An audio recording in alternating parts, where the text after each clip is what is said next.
आप देख रहे हैं मलिक न्यूज 24, नजर सच खबर पर। इसका उद्देश्य देश के सर्वोच्च न्यायालय और उच्च न्यायालयों के माननीय न्यायाधीशों तक हमारा निवेदन पहुंचाना है। ये देश के शीर्षस्थ न्यायाधीशों से मदद की एक गुहार है। पत्नी द्वारा कानूनी प्रताड़ना, वैवाहिक आतंकवाद झेलने वाले पीड़ित पति पक्ष के प्रकरणों में अब पति द्वारा आत्महत्या के मामले बढ़ते जा रहे हैं। इस अपराध को वैवाहिक आतंकवाद के नाम से परिभाषित किया जाए। आतंकवाद का उद्देश्य पीड़ित को अक्षम, अशक्त और पूर्ण रूप से पंगु बना देना। हाल ही की आत्महत्या के बाद से इस अपराध ने आतंकवाद का रूप ले लिया। कई निर्दोष व्यक्ति देश के कानून प्रवर्तन एजेंसियों और न्यायपालिका की विशाल शक्ति के विरुद्ध अकेले संघर्ष कर रहे हैं। अब माननीय न्यायाधीश महोदय ही हमारा एकमात्र सहारा है जो हमारी मदद कर सकते हैं। हाँ मैम, क्या मामला है, इसके बारे में क्या दृष्टिकोण है, ये बताइए। ये वैवाहिक आतंकवाद है, मैरिटल टेररिज्म। इसमें जो कानून महिलाओं की सुरक्षा के लिए बने हैं उनको इस्तेमाल करके पति और पति पक्ष के खिलाफ झूठे मामले दर्ज कराए जा रहे हैं, जिसके कारण कि पति और पति पक्ष टोटली अक्षम हो जाते हैं, असमर्थ हो जाते हैं, पंगु हो जाते हैं। उनका सिर्फ ये काम रह जाता है कि वो थाने जाएंगे या वो कोर्ट जाएंगे या वो जेल जाएंगे। तो इससे लड़ने के लिए हम लोगों ने एक गुहार लगाई है जुडिशरी से, भारत के न्यायाधीशों से, महोदय न्यायाधीश महोदयों से हम लोगों ने एक गुहार लगाई है कि इस तरह के जो फर्जी मामले हैं जो कि दिखाई दे जाते हैं, जैसे हमारे साथ में दिव्यांग हैं, इनके ऊपर घरेलू हिंसा लगा दिया। घरेलू हिंसा कैसे कर सकते हैं? इस तरह के मामले जो हैं उनको सिरे से खारिज कर दिया जाए, नहीं तो ये 5-5, 10-10 साल ये पति पक्ष यहाँ पे कोर्ट्स में धक्के खा रहे हैं, परेशान हो रहे हैं। इनके अगेंस्ट वारंट निकलते रहते हैं, इनकी गिरफ्तारियाँ होती हैं, इनको ज़मानत करवानी पड़ती है। इस सब से लड़ने के लिए हमारी गुहार न्यायाधीश महोदयों से। दूसरा है, वकीलों ने एक पैकेज देना शुरू किया, उस पर भी न्यायाधीश महोदय रोक लगा सकते हैं कि एक लड़की जाती है, महिला जाती है पति पक्ष के खिलाफ मामला दर्ज कराने के लिए, तो उसको 5 केस बताते हैं कि ये 5 केस लगा दिए जाएं, तो ये पूरी तरह से पंगु हो जाएंगे। और जो आपकी डिमांड होगी, जो कि इसमें सभी पैसे वालों के अगेंस्ट मामले लग रहे हैं, तो आप इतना पैसा दे दीजिए, तो 50 लाख दे दीजिए या 30 लाख दे दीजिए या मकान मेरे नाम कर दीजिए, ऐसी डिमांड्स करी जा रही हैं। और तीसरा है, कुछ ऐसे हमारी तीसरी डिमांड जो है वकीलों के अगेंस्ट मामले लगाने के अलावा, तीसरी डिमांड ये है कि कुछ ऐसे कानून बनाए जाएं जैसे वैवाहिक ब्लैकमेल, जो ब्लैकमेल से डिफरेंट है। ब्लैकमेल अलग है और वैवाहिक ब्लैकमेल शादी के साथ शुरू हो जाता है कई बार। तो पति के पास भी एक ऐसी धारा हो जिसके लिए वो थाने जा सके कि मेरी पत्नी वैवाहिक ब्लैकमेल कर रही है, तो उसके ऊपर भी कानून कोई एक्शन ले और पति पक्ष को भी संरक्षण दिलवाए। मतलब आज जो कानून बनाए गए हैं वो कानून में कमियां हैं जिससे पति प्रताड़ित हो रहा है और आत्महत्या जैसी नौबत भी आ रही है, अभी कुछ केस हुई है, तो इसके लिए आप क्या आवाज़ उठा रहे हैं?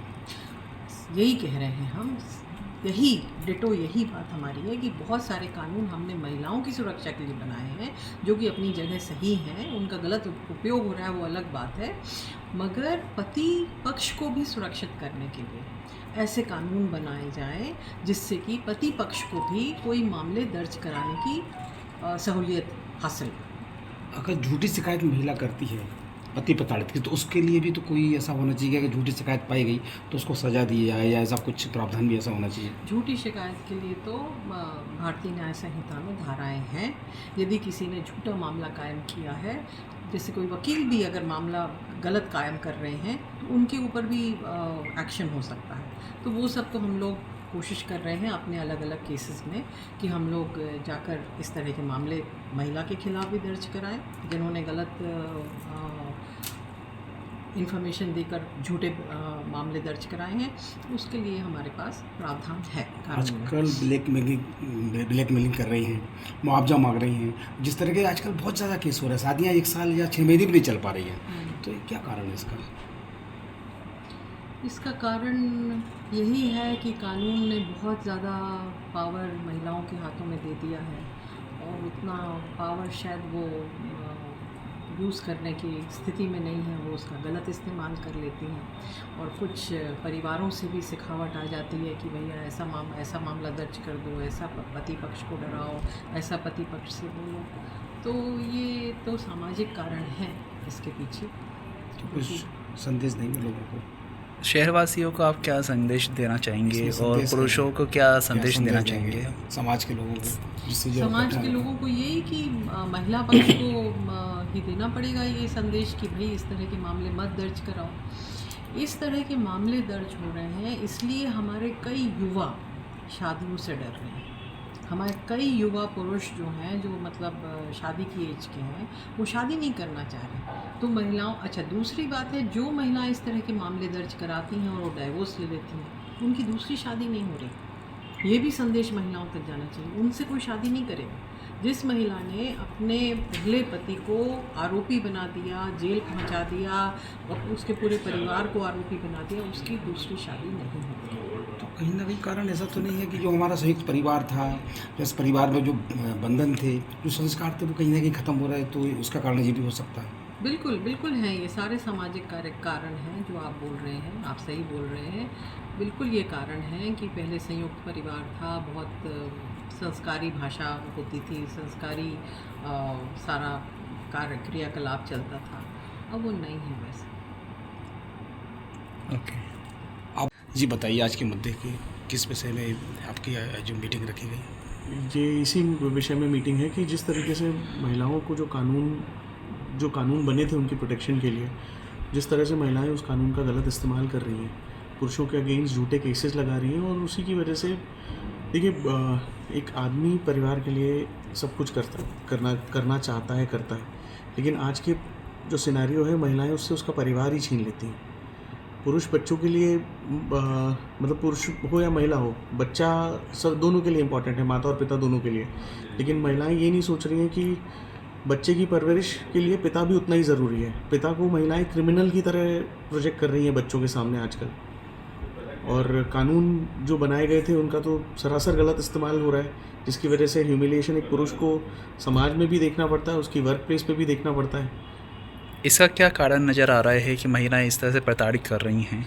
प्रताड़ित कर रही हैं, इसका यही है कि जिस तरीके से जो कानून व्यवस्था दी गई है और जो नए नए कानून बने हैं, अब जैसे फॉर एग्जांपल एक छोटी सी बात अगर मैं बोलूँ कि कानून सुप्रीम कोर्ट ने पास किया था, जिसमें कि ये लिखा है कि अगर कोई महिला शादीशुदा होते हुए भी अगर वो कहीं पति के अलावा कहीं किसी के साथ मिलजुल रही है, तो उसके अगेंस्ट में कोई भी एडल्ट्री का केस नहीं बनेगा, वहीं पुरुष के अगेंस्ट तुरंत बनेगा। तो ये एक तरफा जो कानून है, या कह लीजिए दोगला जो कानून बना है, जिस तरीके के बने, उनका पूरा इस्तेमाल कर रही है महिलाएं। कहीं लिव इन में रहने वाला भी, ये भी कोई बाधा है इसमें? लिव इन में रहने लगे लोग बना देखिए, शादी के पहले वाली बात के लिए तो मैं कोई कमेंट नहीं करूँगा, लेकिन शादी होने के बाद वाली जो बात है, एक शादी होने के बाद पत्नी को ये लाइसेंस पूरा मिल जाता है कि वो अपने पति को किसी भी हद तक झुका सकती है कानून की व्यवस्था के कानून की तौर पे, क्योंकि जिस तरह की धाराएं वो अपने पति पे लगा सकती है, बिना शादी के एक लड़की एक पुरुष पे नहीं लगा सकती है।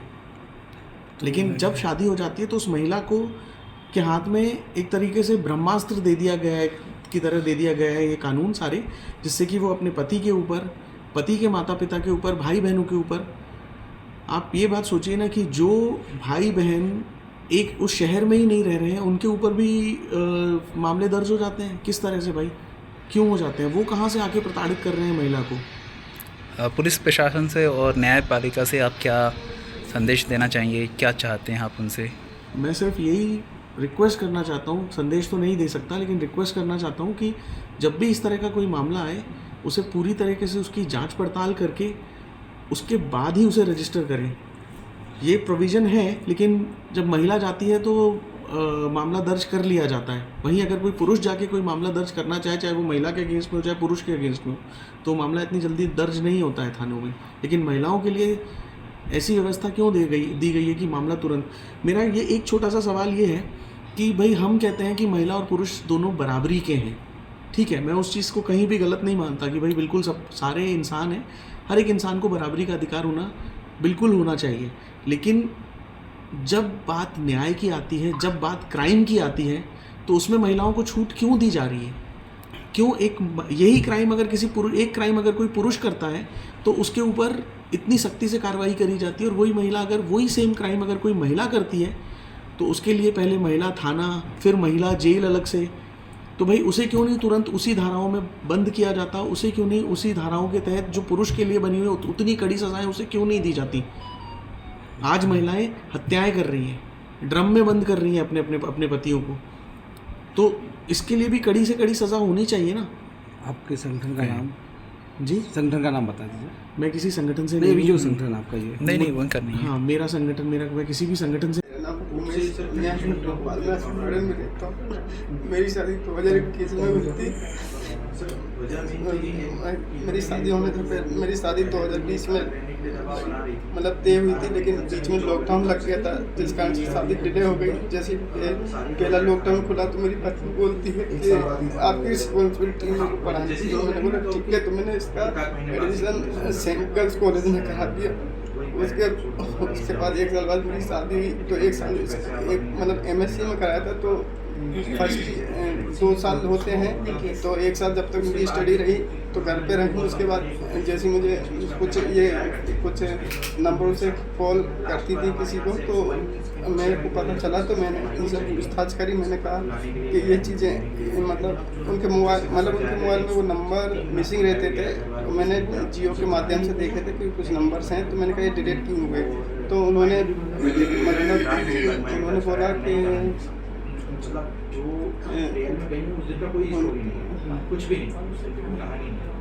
उन्होंने क्या बोलते हैं मुझे बताने से मना कर दिया, और मेरे उस दिन से मेरे घर वालों के ऊपर गलत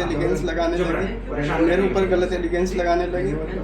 उसके बाद इनकी माँ आई मेरे से, मतलब घर में मतलब लड़ाई झगड़ा नहीं किया था। उन्होंने मेरी पत्नी को अपनी मतलब छोटी साली को लेके आए थे, बोलते इनका एडमिशन कराने आए हैं, तो आप एडमिशन कराने आए तो इनके लिए नर्सिंग का कोई कॉलेज देखते। तो मैंने उनके लिए कॉलेज देखा, शाम को आया तो इनकी माँ बोलती एक लड़की का क्लियर कर दिया, दूसरी लड़की का क्लियर करके जाऊँगी।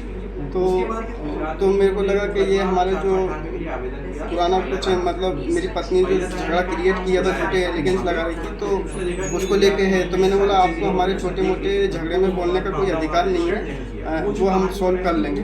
तो उसके बाद इनकी माँ में मेरी पत्नी को लेके अपने किसी रिलेटिव के यहाँ भोपाल में चली गई। आप पे क्या इल्ज़ाम लगा है, क्या है बता दिए मैंने तो।